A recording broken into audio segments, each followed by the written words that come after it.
उपवीत। उपवीत माने उपवीत शब्द का अर्थ है जनेऊ। जब ब्राह्मण लोग जनेऊ पहनते हैं उसको उपवीत कहा गया। तो शिव जी के कंधा में जो जनेऊ है तुलसीदास जी लिखे हैं वो धागा के नहीं है, वो रेशमी धागा के नहीं है, उपवीत भुजंगा। भुजंगा शब्द का अर्थ है सांप, सर्प। भुजंग माने सर्प, जो लंबे लंबे सर्प होते हैं अपनी भाषा में उसको ब्रज में ढामन बोलते हैं या घोड़ा पछाड़ बोलते हैं। वो तेज भागता है। ऐसा 3 सांप लाए और वो अपने कंधा में जने के रूप में उसको धारण किए। करत त्रिशूल गरलकंठ और नर शिर माला। अब कोई भी दूल्हा शादी करने के लिए जाता है तो गला में सोने चांदी का माला, फूल का माला, कपूर का माला पहनता है। शिव जी बोले देखो हमें इस सोने चांदी का माला नहीं पहनेंगे, हम खोपड़ी का माला। स्मशान में जिसका खोपड़ी जलता नहीं है वो सब खोपड़ी इकट्ठा करो, रस्सी में बांधो और माला बनाओ और हमें वो माला को पहनेंगे। पूरा नर शिर माला, नर माने मनुष्य की खोपड़ी की माला। और करत त्रिशूल, हाथ में त्रिशूल है। और डमरू विराजा। शिव जी के हाथ में डमरू है, वो साधारण डमरू नहीं है। इस डमरू से ये सारा अक्षरों का उत्पत्ति हुआ। नृत्यावसाने नटराज राजो ननाद ढक्करम नवपंचवारम। शिव जी के डमरू से 14 प्रकार के सूत्र निकला, जिससे ये संस्कृत के, हिंदी के ये अक्षर का उत्पत्ति हुआ। और सब देवताओं की स्त्रियां हंस रहे हैं, देखो कैसा दूल्हा है।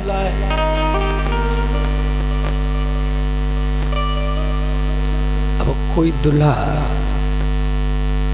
घोड़ा के ऊपर बैठ के जाता है, कोई दूल्हा घोड़ा के ऊपर बैठ के जाता है। शिव जी बोले देखो हम घोड़ा में नहीं बैठेंगे। शिव जी को पूछा जी बाबा आप घोड़ा में क्यों नहीं बैठेंगे? शिव जी बोले देखो हम बैल के ऊपर, हम नंदी के ऊपर, सांड बैल नंदी के ऊपर बैठेंगे, हम घोड़ा के ऊपर नहीं बैठेंगे। क्यों? शिव जी बोले देखो जो घोड़ा होता है ना वो कामदेव का वाहन है। कामदेव का वाहन का नाम है घोड़ा। जैसे विष्णु का वाहन है गरुड़ और पार्वती का वाहन सिंह, ऐसे ही कामदेव का वाहन है घोड़ा। शिव जी बोले देखो संसार के लोग काम के लिए, भोग के लिए शादी करते हैं और हम काम के लिए, भोग के लिए शादी नहीं कर रहे हैं। हमारी तो इच्छा नहीं था शादी करने के लिए, हमारी भगवान राम हमारी जबरदस्त शादी करवा रहे हैं। राम विग्रहवान धर्म, राम कौन है ना धर्म है, और धर्म का वाहन बैल है। धर्म के वाहन का नाम है बैल, सांड। इसलिए हम बैल के ऊपर बैठ कर जाएंगे। देखो शादी क्या है, शादी एक विषय भोग का लाइसेंस पत्र है। शादी से पहले कोई भी लड़का किसी दूसरी लड़की के साथ रह नहीं सकता। यह हमारी हिंदू सनातन धर्म है, इसका मान्यता देने नहीं देगा। और आजकल लिविंग रिलेशन शुरू हो गया।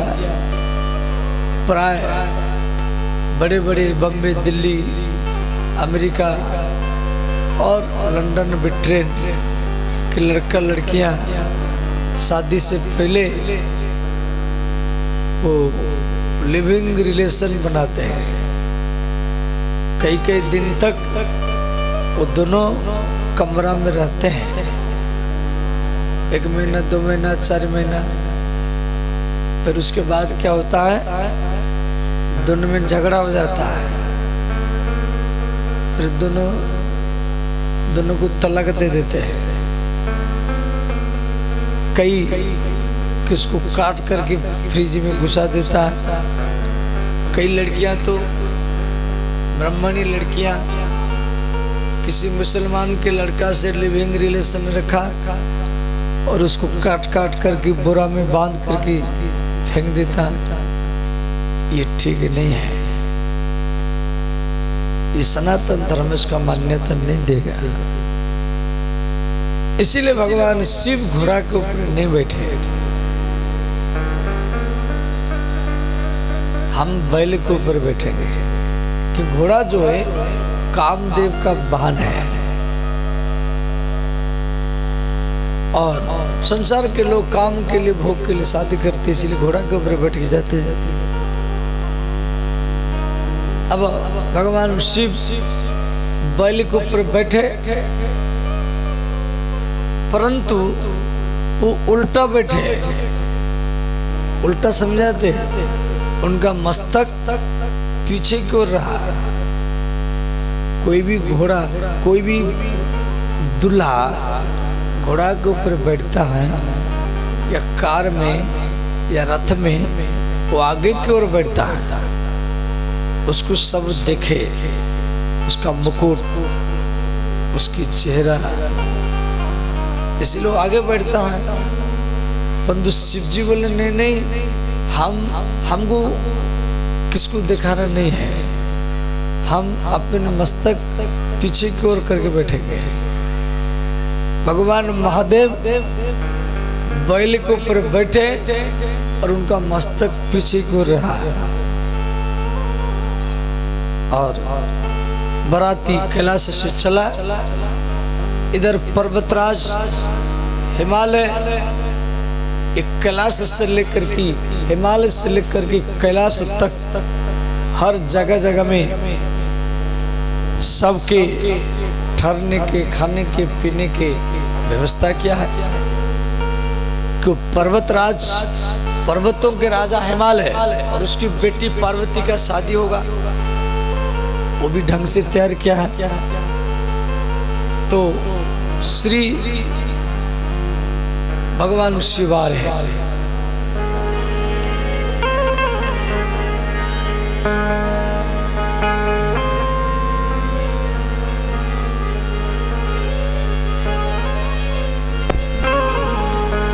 हमारी भोली बाबा को अनाड़ी न समझो, हमारे भोले बाबा को अनाड़ी न समझो, हमारी भोली बाबा को अनाड़ी न समझो, हमारे भोले बाबा को अनाड़ी न समझो। हमारी भोली बाबा के पहले सवारी, हमारे भोले बाबा के पहले सवारी, पहले सवारी हो, पहले सवारी, पहले सवारी हो, पहले सवारी।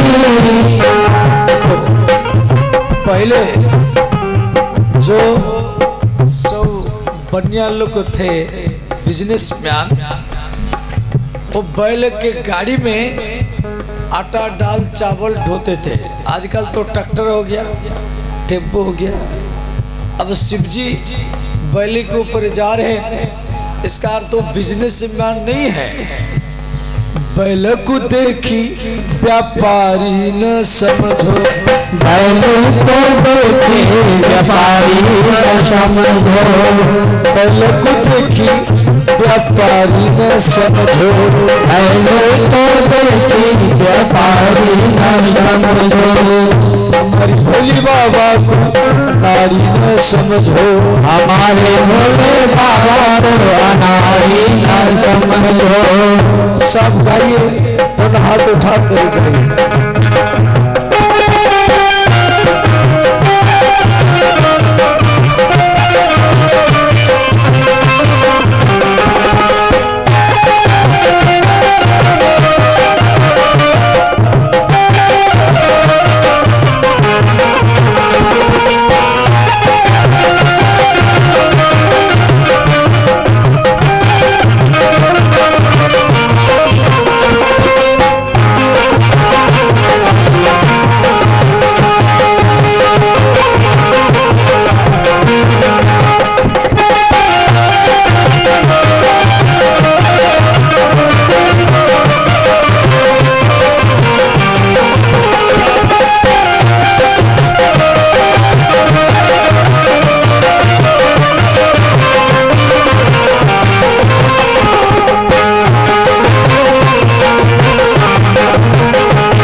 भोली बाबा के हाथ में डमरू, भोले बाबा के हाथ में डमरू, हमारी भोली बाबा के हाथ में डमरू, हमारे भोले बाबा के हाथ में डमरू।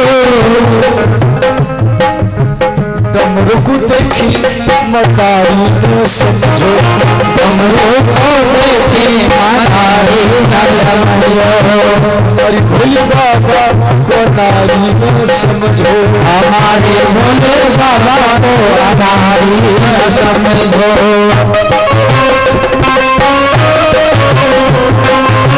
हर हर महादेव।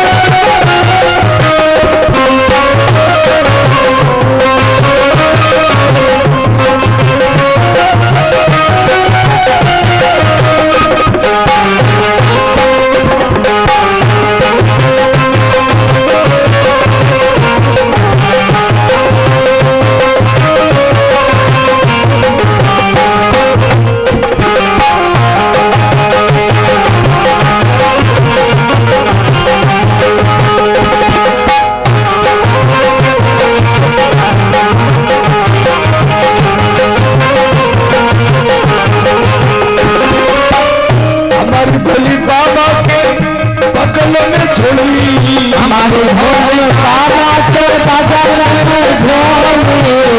बगल में झोली हो, बगल में झोली, बगल में झोली हो, बगल में झोली।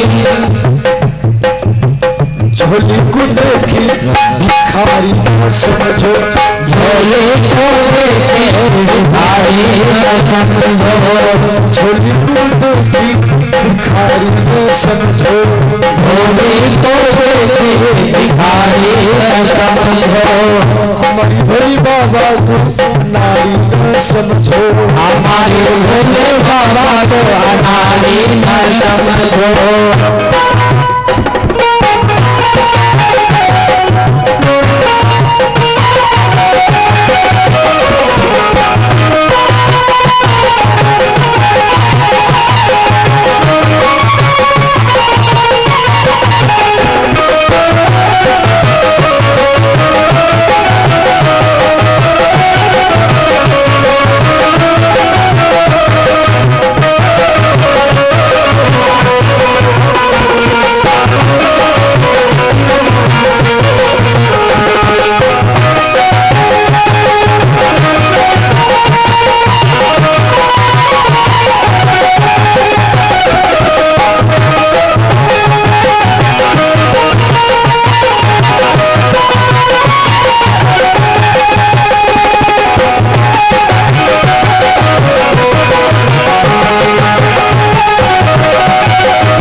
संसारी न समझो, गौरा को देखी संसारी न समझो, गौरा को देखी संसारी न समझो, गौरा को देखी संसारी न समझो, हमारी भोली बाबा को नारी न समझो, हमारी भोले बाबा को अनारी न समझो।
इस प्रकार बराती कैलाश से हिमालय की ओर चला।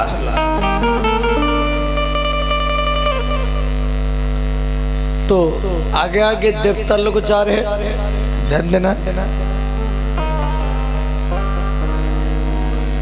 उसके पीछे राक्षस लोग, उसके पीछे जटाधारी ऋषि मुनि लोग, और उसके पीछे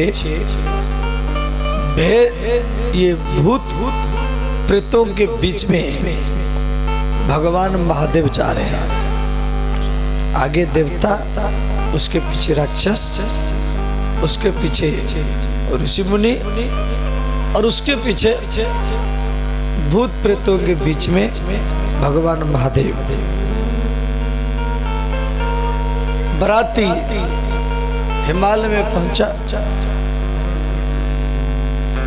तो हिमालय की पत्नी मैना, हिमालय की पत्नी का नाम है मैना, वो आरती लेकर के आई। मैना सुबह आरती संभारी, संग सुमंगल गावही नारी। कुछ स्त्रियों के साथ हिमालय की पत्नी मैना दुल्हा का स्वागत करने के लिए आई।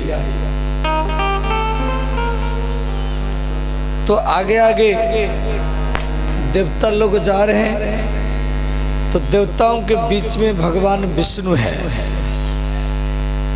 तो मैंने सोचा शायद यही दुल्हा है, दुल्हा यही है। तो विष्णु भगवान का आरती करने के लिए वो आ गए। भगवान विष्णु बोले देखो,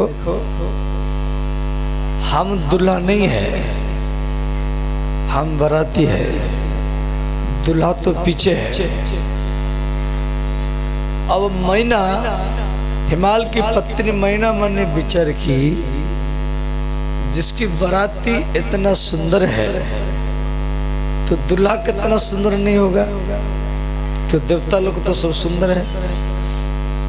फिर मैना और आगे चली तो राक्षस लोग, फिर आगे चली ऋषि मुनि लोग। इधर भगवान शिव नंदी को बोले, नंदी सावधान, हमारी सास हमारी आरती करने के लिए आ रहे हैं, और ये सब विकराल भूत प्रेत, किसकी टांग की टांग है, किसके हाथ ही हाथ है, किसकी पेट पेट है। इनको देख कर के घबराएगी, इनको बोलो यहाँ से भाग जाए। नंदी ने कहा, भूत प्रेतों कुछ समय के लिए यहाँ से भागो। सब भूत प्रेत भाग गए। भगवान शिव केवल नंदी के ऊपर बैठे रहे। तो हिमालय की पत्नी मैना सोने के थाल में कांचन थार, कांचन माने सोना, सोना के थाल में भगवान महादेव का आरती किया। तो शिव जी के गला में सांप है। जैसे मैना आरती किया और वो सांप ऐसे फुफुकार किया तो सर्प के फुफुकार से वो आरती बुझ गया, वो आरती बुझ गया और मैना के हाथ से आरती का थाल नीचे गिर गया। वो भयभीत होकर भाग गई।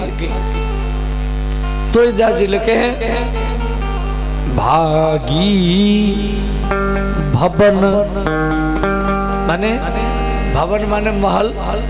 वो भयभीत होकर भाग गई। भागी भवन पैठी अति त्रास, भागी भवन पैठी अति त्रास, भागी भवन पैठी अति त्रास, भागी भवन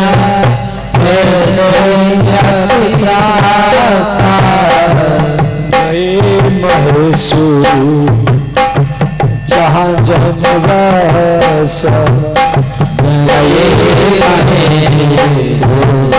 जहाँ जनवास, श्री राम जय राम जय जय राम, श्री राम जय राम जय जय राम।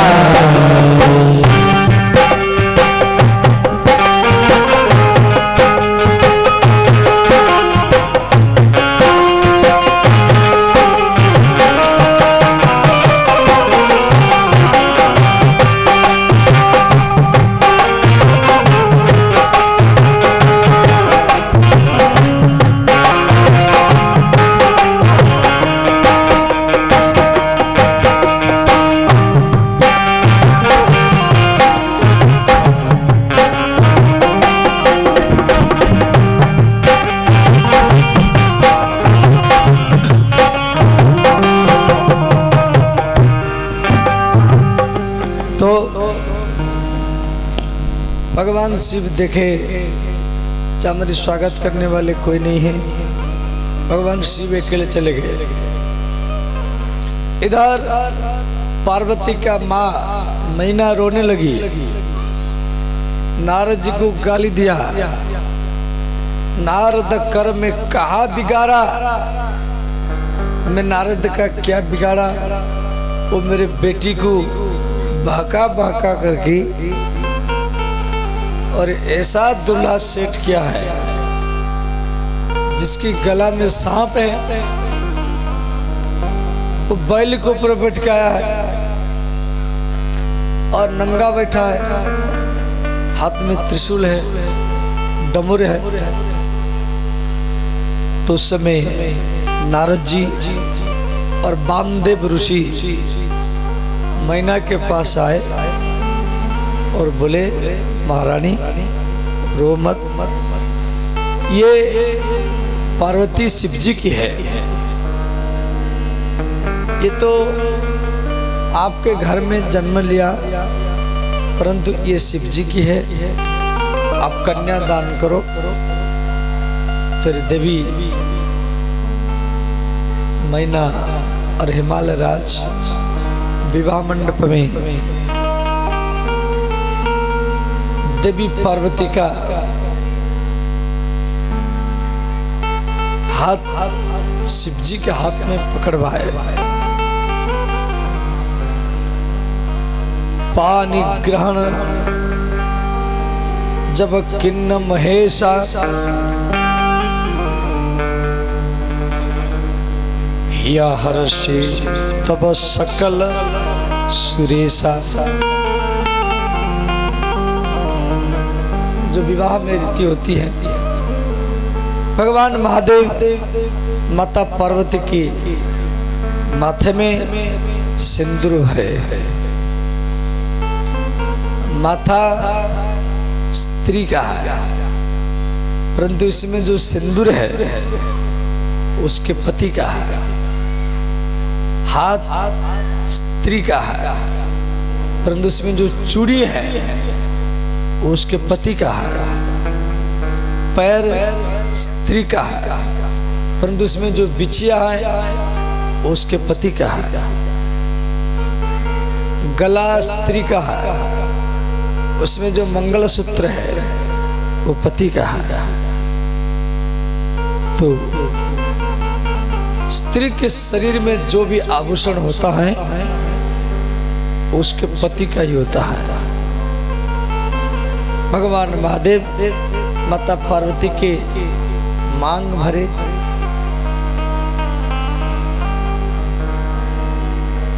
शिवा शिव शिव माने महादेव और शिवा माने पार्वती। शिव शिवा सिर माने भगवान महादेव, शिवा माने पार्वती मस्तक में। शिव शिवा सिर सिंदूर देहि। शिव शिवा सिर सिंदूर देहि। शिव शिवा सिर सिंदूर देहि।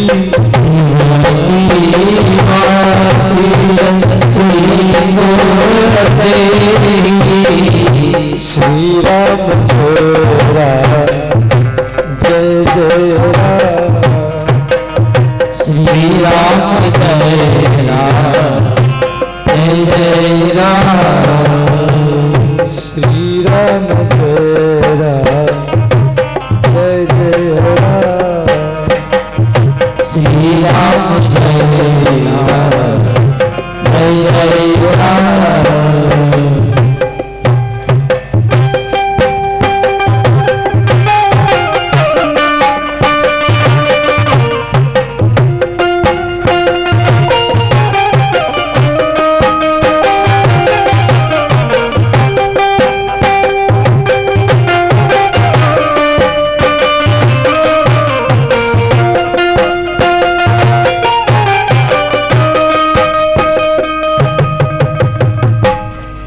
उसके बाद में हिमालय राज अपनी बेटी पार्वती का विदाई किए। बेटी के विदाई में अड़ोसी पड़ोसी सब रोता है और रिश्तेदार लोग भी रोते हैं, परंतु बेटी के जो पिता होता है वो छुप छुप करके रोता है, कुर्सी में बैठ करके रोता है। पिता को बेटी बहुत प्रिय है। पिता अपने मन की बात बेटा को नहीं कहेगा, परंतु पिता अपने मन की बात बेटी को कहेगा।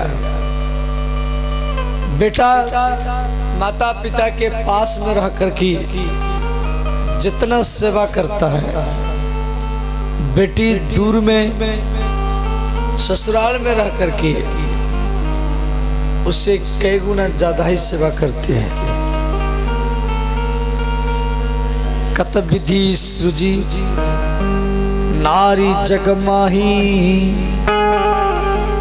पराधीन सपन्यु सुख नाही।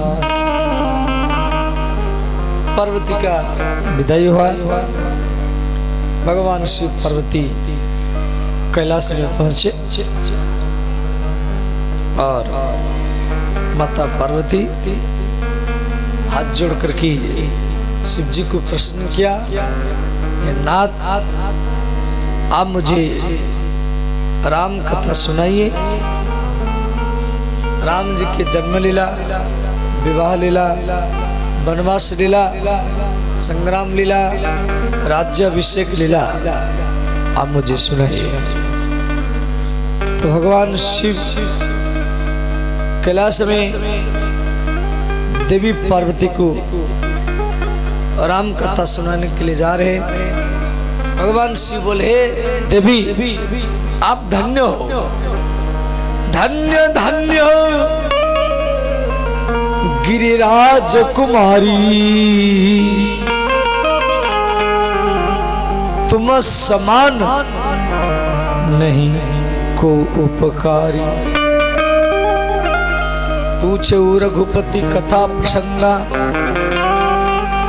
सकल लोक जग पावन गंगा।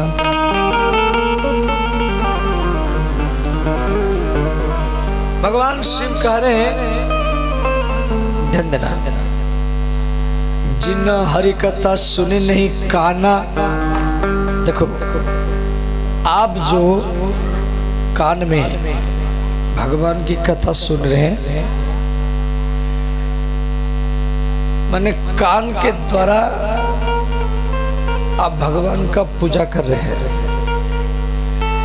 मंदिर में जाकर के अगरबत्ती धूप बत्ती चढ़ाना ये सामान्य पूजा है, ये सामान्य पूजा है।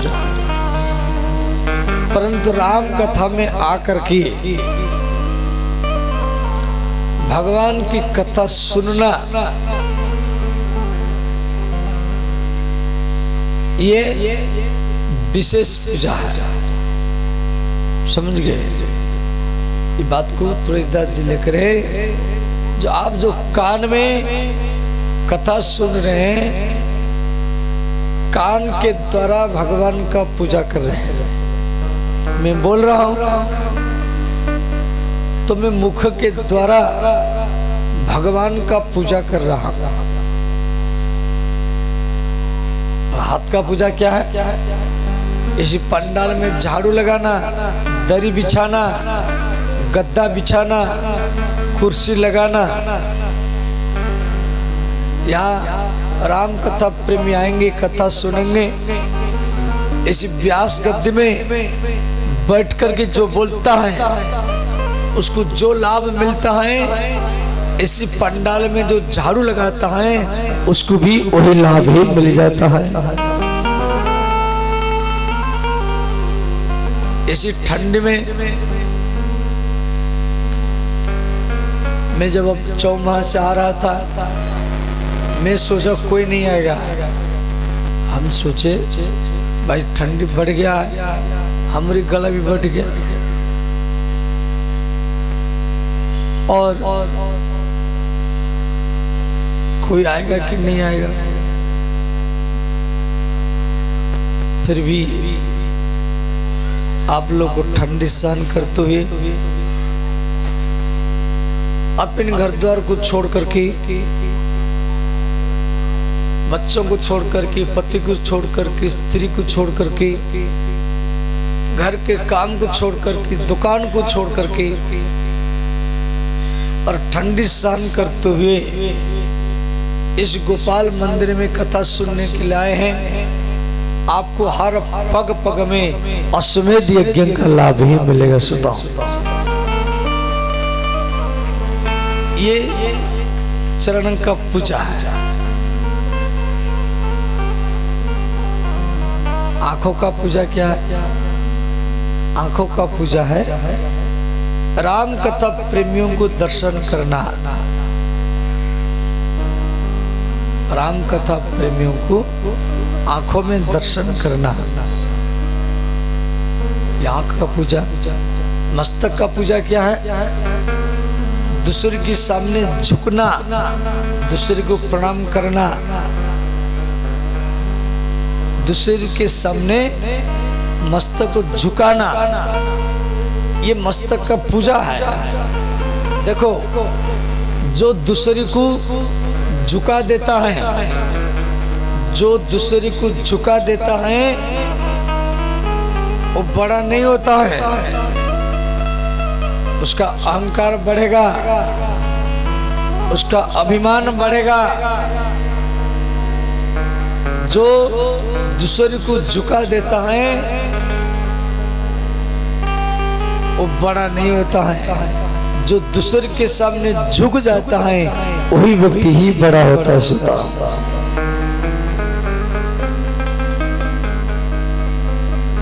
छोटा हो बड़ा हो, पुरुष हो या स्त्री हो, विरोधी हो प्रेमी हो, सबके सामने झुकना सीखो।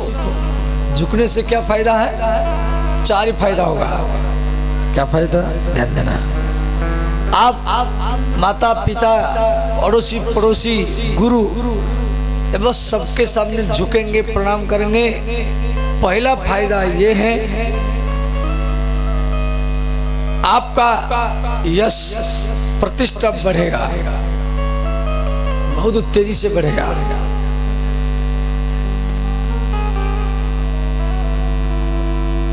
दूसरा फायदा है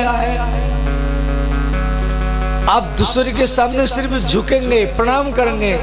इतना करने से दूसरा फायदा आपका धन भी बढ़ेगा। और तीसरा फायदा यह है आप निरोग रहेंगे।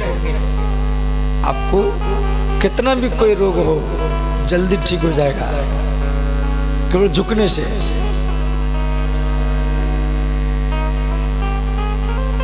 और चौथा फायदा यह है आपकी आयु, आपका मान लो 50 वर्ष आयु है या 60 वर्ष, और सबके सामने झुकने से वो आयु भी बढ़ेगा। ये 4 फायदा होता है केवल झुकने से। इसलिए माता पिता, गुरु, अड़ोसी पड़ोसी सबके सामने झुकने की आदत डालो। छोटा हो बड़ा हो, पुरुष हो स्त्री हो, जो सबके सामने झुकता है, जो सबके सामने झुक जाता है, उसके सामने से भगवान भी झुक जाते। सीता झुकता वही है जिसमें जान होती है, झुकता वही है जिसमें जान होती है। वरना अकड़त मृदा की पहचान होती है। तो भगवान शिव ये बात को पार्वती को कहे, हे देवी आप जो प्रश्न किया अति सुंदर है।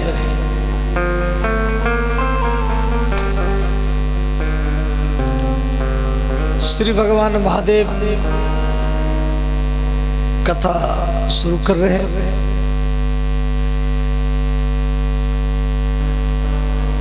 राम जी का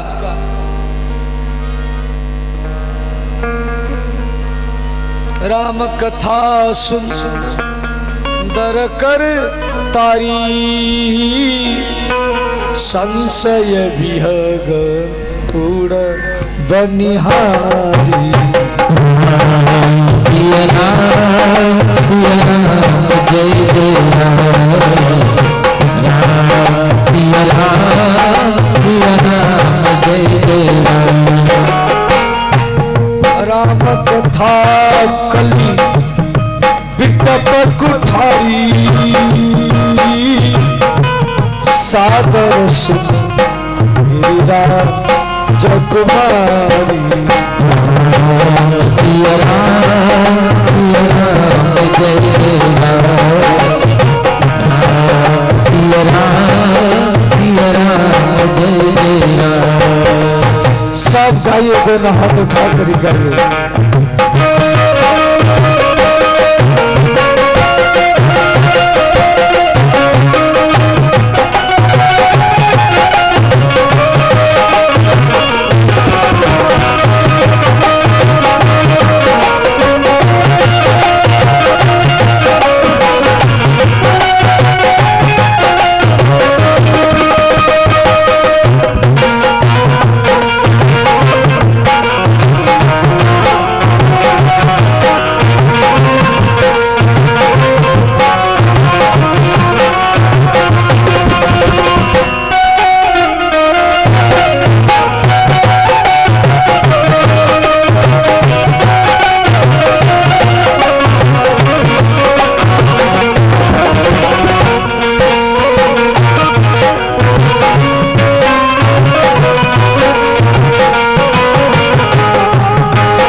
महादेव पार्वती को कह रहे, हे देवी, हरि अवतार हेतु जई हुई, इदमित्थम कही जाई नो से। भगवान का अवतार किसी लिए हुआ ये बात कहा जा नहीं सकता। ध्यान देना।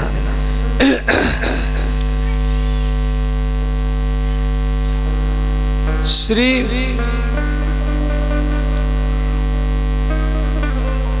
रामायण में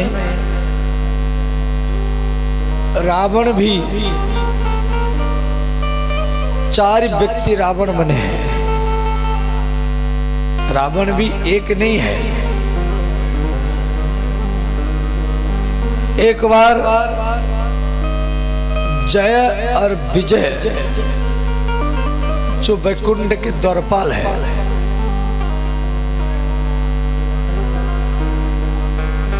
भगवान नारायण लेटे हुए थे, जय विजय पंखा कर रहे थे। तो भगवान चिंतित थे। तो जय विजय बोले, भगवान आप इतना चिंतित क्यों हैं? नारायण भगवान बोले, देखो मेरे प्यारे सेवकों,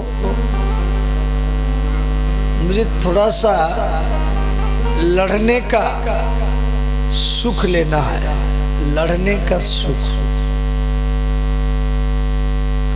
तो जय विजय बोले, भाई जिस प्रकार एक पतिव्रता स्त्री को पति प्रिय है, गैया को हरी हरी घास प्रिय है, ब्राह्मणों को निमंत्रण प्रिय है, उसी प्रकार एक लड़ने वाला को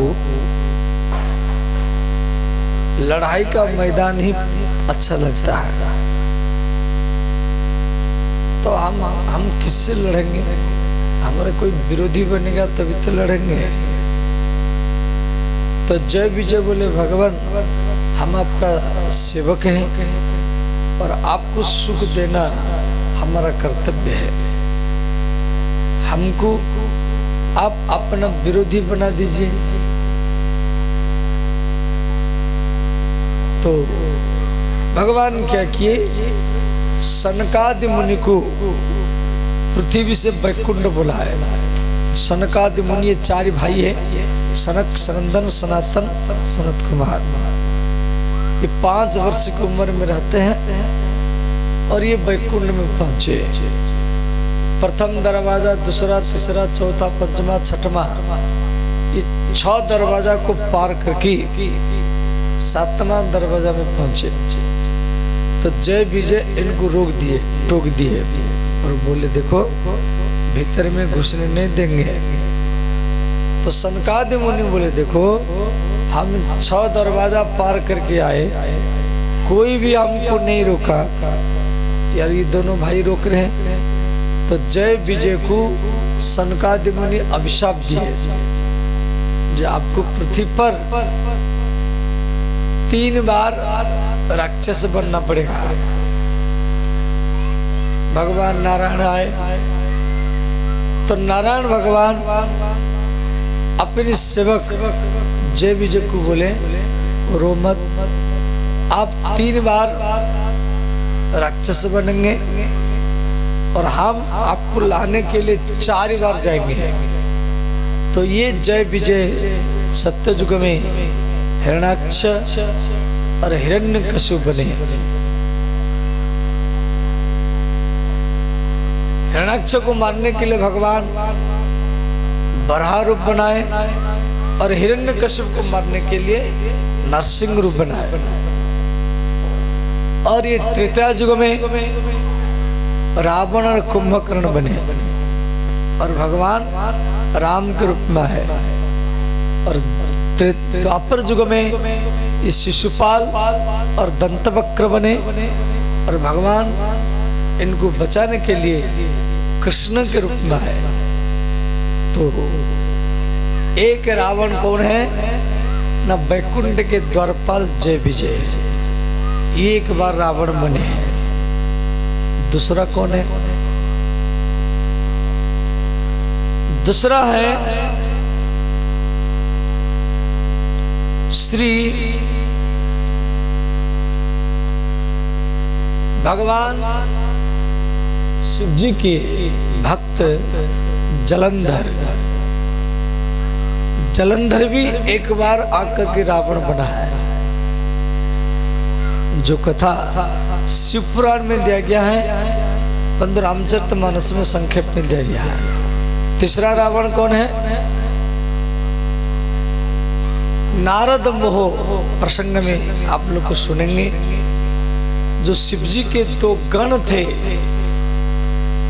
नारद जी का इच्छा थी शादी करने के लिए विश्व मोहिनी के साथ, और इनका शादी नहीं हुआ।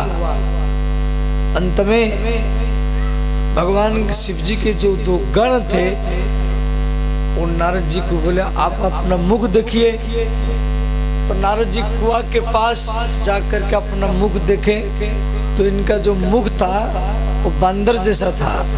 शरीर तो सुंदर था, मुख बंदर जैसा था। इसलिए नारद जी ये शिव जी के दो गणों को अभिशाप दिए, और वही दोनों आकर के रावण कुंभकर्ण बने। और चौथा रावण राजा प्रताप भानु, इसकी कथा भी रामचरितमानस में है, इसे मैं संक्षेप में बोल रहा हूं। राजा प्रताप भानु ये हर रोज कथा तो लंबा है। ये गैया को काट काट करके उसके मांस को ये सब्जी में मिला करके ये ब्राह्मणों को खिला दिया था। अंतिम में आकाशवाणी हुआ, ब्राह्मणों जो सब्जी आप खा रहे हैं उसमें गैया का मांस मिला हुआ है। तो सारा ब्राह्मण लोग राजा प्रताप भानु को अभिशाप दिए, आप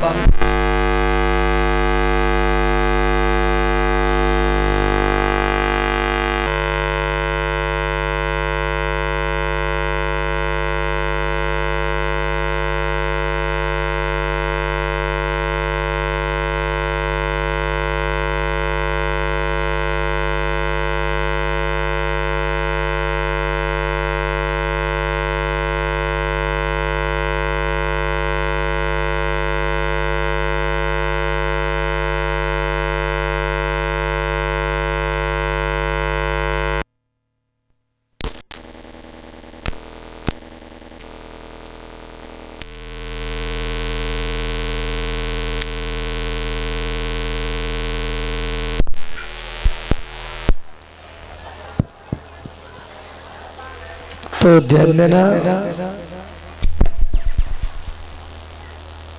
श्री प्रताप भानु राजा ब्राह्मण के अभिशाप के कारण ये भी रावण बना था। तो रामचरितमानस में 4 रावण का कथा तुलसीदास जी लिखे हैं। दशरथ भी कई व्यक्ति बने हैं। एक बार कश्यप अदिति तहा पितु माता दशरथ कौशल्या विख्याता। कश्यप जो देवताओं के पिता है और अदिति देवताओं की माँ है, वो दोनों आकर की अयोध्या में दशरथ कौशल्या बने। और एक बार श्री मनु और शत्रुपा, इन्हीं कथा में अभी आपको सुनाऊंगा। ये भी दशरथ और कौशल्या बने हैं। माने कई व्यक्ति दशरथ भी बने हैं, क्यों भगवान हर तृतीया युग में आते हैं। तो इस प्रकार भगवान महादेव पार्वती को बोले, हे देवी, हरि अवतार हेतु जही होई, इदम इत्थम कही जाए न सोई। भगवान का अवतार क्यों हुआ ये कहा जा नहीं सकता। जब धर्म की पतन हो, जब जब हुई धर्म की हानि, बाढ़ असुर धम अभिमानी। राम सिया राम जय जय राम, राम सिया राम जय जय राम। तब तब प्रभु धरि विविध शरीरा, हरहि कृपा सब जन पीरा। राम सिया राम जय जय राम, राम सिया राम जय जय राम। सब गाइए, दोनों हाथ उठा कर गाइए।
प्रभु सुदस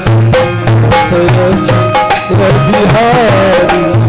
राम सिया राम जय जय राम, राम सिया राम जय जय राम।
मनु शत्रुपा ब्रह्मा जी के दाएं भाग से श्री मनु महाराज जी का उत्पत्ति हुआ और वाम भाग से शत्रुपा। बोले श्री मनु महाराज की जय, शत्रुपा महाराज की जय। ये मनु शत्रुपा कौन है? देखो आपका माता पिता कौन है आपको मालूम है? आपका माता पिता कौन है ये आपको मालूम है। और उसका माता पिता कौन है आपको थोड़ा थोड़ा मालूम है। और उसके माता पिता तीसरा पीढ़ी आपको मालूम नहीं है। फिर उसके माता पिता उसके माता पिता उसके माता पिता ऐसे गिनती करते जाएंगे तो आदि माता पिता माने प्रथम माता पिता कौन है न मनु और शत्रुपा। ये ब्रह्मांड का प्रथम पति पत्नी है।